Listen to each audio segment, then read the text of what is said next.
Okay, then let us start by talking about the agenda of today. The program and the topics of today within these more or less 4 hours we have.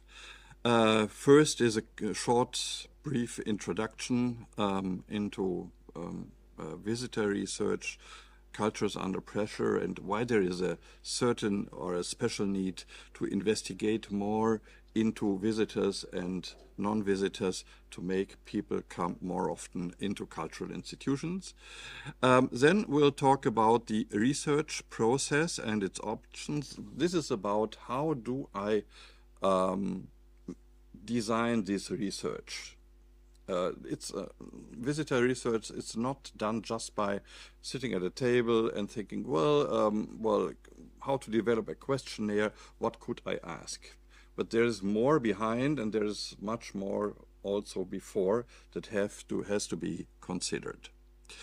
Part 3 is about developing questionnaires. We'll talk about how to develop questionnaires, and there I will give you a number of suggestions, examples how to formulate questions in a survey. These questions will cover different areas such as visitors, such as communication, ticketing, visitor structure, and so forth. After that, we make the next step. We will talk about non-visitor research. Here we'll talk about why is non-visitor research so necessary, especially today, and what is the difference between visitor research. Non-visitor research is in some respects much more challenging than visitor research. It needs more time, more resources, more money, but we'll talk about how also small institutions can cope with that. Number 5, this is a model that's called the STP model. Here we go a little bit further into marketing concepts. This is not so much about research, but it's more about marketing, which means if you want to position your institution within the culture market, if you want it to become a brand, if you want to develop a certain profile of your institution, how can I do this?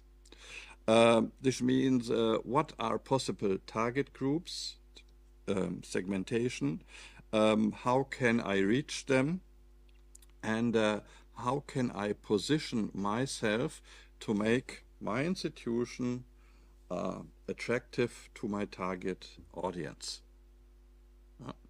So what do I have to do? And there are some techniques we can talk about how to do this.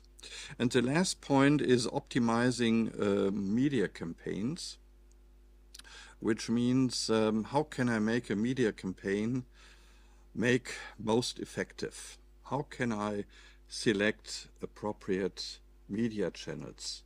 How can I find out which channels for me are most cost efficient? How can I assess the effectiveness of my media campaign in order to make a better choice next time? So I feel that this may be an issue. This is interesting for many of you.